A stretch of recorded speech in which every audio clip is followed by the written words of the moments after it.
মরা মরা গুই সাপ, ওই যে ছোট্ট ছোট্ট জঙ্গলের মধ্যে যে থাকে এইগুলো লম্বা লম্বা, এগুলোর কি কয়? সাপের মতো গুই, গুই সাপ।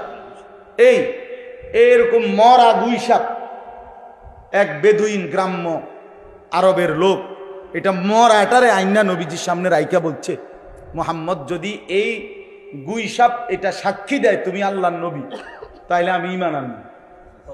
সে জানে একে তো এইটা এমনিতে জীবিত থাকলেও কথা বলার কথা না, আবার রয়েছে কি ময়রা, এটা কথা বলবে কেন? তো নবী সাল্লাল্লাহু আলাইহি সাল্লাম জিজ্ঞেস করলেন, আইয়ুহাদ দাব, হে গুই সাপ। ওইটা বলল, লাব্বাইকা সাদাইকা, আল্লাহু আকবার, হে আল্লাহর রাসূল আমি হাজির, বলেন। তো নবীজি জিজ্ঞাসা করলেন, মান খালাকা, তোমারে কে সৃষ্টি করেছে? হ্যাঁ, তো তিনি ওই গুই সাপ বলল, খালাকানি ওয়া খালাকাকা, খালাকা মান খালাকাস সামাওয়াতি ওয়াল আরদ, আমাকে এবং আপনাকে সৃষ্টি করেছেন ওই একজনই, সাত আসমান ও জমিন সৃষ্টি করেছেন, জি আল্লাহু আকবার, তিনি আল্লাহ, তিনি আল্লাহ। এবার নবীজি বললেন, মান আনা, বলো তো আমি কে, আমি কে বলো, চেনো তুমি আমারে? তো গুই সাপ বলছে, আনতা রাসূল রাব্বিল আলামিন, আল্লাহু আকবার, আপনি মহান আল্লাহ পাকের রাসূল, সুবহানাল্লাহ, কাদ আফলাহা মান সাদাকাকা, আপনারে যে সত্য মনে করেছে সে সফল হয়েছে, ওয়া কাদ খাবা মান কাযাবাকা, আপনারে যে মিথ্যা মনে করেছে সে বরবাদ হয়ে গেছে। ফাআসলামাল আরাবী, অতঃপর সেই গ্রাম্য বেদুইন লোকটি কালেমা পড়ে মুসলমান হল। তা তাইলে কি বুঝা গেল? রাসূলুল্লাহ সাল্লাল্লাহু আলাইহি সাল্লামের জামানাতেই তো নবীজির সাথে কথা বলছে, তাহলে আল্লাহ হুকুম করলে যে কোনো কিছুই কি করতে পারে? কথা বলতে, কথা বলতে। এই জন্য ভাই, রাত অনেক হয়েছে, আমরা খুব দেরি করতে চাই না। নিজেকে আল্লাহকে বাদ দিয়ে আখেরাতকে ভুলে গিয়ে বাবাদেরকেও বলি, মাঝ বয়সী ভাইদেরকেও বলি, কেউ নিজেরে চালাক মনে করেন না। আমার অনুরোধ, আমি প্রতিদিন একই কথা, আল্লাহরে বাদ দিয়া অন্য কিছুর উপরে ভরসা করেন না, না ব্যবসার উপরে, না চাকরির উপরে, না ক্ষেতের উপরে, না দোকানের উপরে, না সিএনজির উপরে, না অটোর উপরে, না বিদেশের ছেলেটার উপরে, কারোর উপরে না বাপ।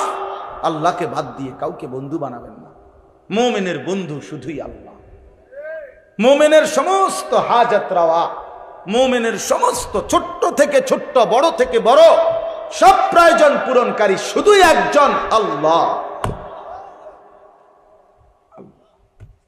নবীজি সাল্লাল্লাহু আলাইহি সাল্লাম বলছে, উম্মত, যদি তোমার স্যান্ডেলের ফিতাটাও ছিঁড়ে যায়, তোমার স্যান্ডেলের যদি ফিতা ছিঁড়ে যায়, কাউরে বইল না, আগে তোমার আল্লাহরে বলো যে আল্লাহ, আমি এটা মুসিবতে পড়ে গেছি, আমার স্যান্ডেলের ফিতা ছিঁড়ে গেছে, আপনি সাহায্য করেন,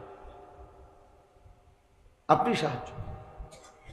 এত ছোট বিষয়ের ব্যাপারে পর্যন্ত নবীজি বলছেন, কার দিকে ফেরো? আল্লাহর দিকে ফেরো। ওয়ালাল্লাহি ফালিয়াতাওয়াক্কালিল মুমিনুন, আল্লাহ বলেন সমস্ত মুমিনদের উচিত আল্লাহর উপরেই ভরসা করা। আল্লাহ বলেন মুমিন বলে কাকে? ওয়ালা রাব্বিহিম ইয়াতাওয়াক্কালুন, সব বিষয়ে যে আল্লাহর উপরে ভরসা করে। কার উপরে? আল্লাহর নবী বলেন, উম্মত মনে রেখো, সারা পৃথিবী যদি একত্রিত হয়ে তোমার কোনো উপকার করতে চায়, পারবে না।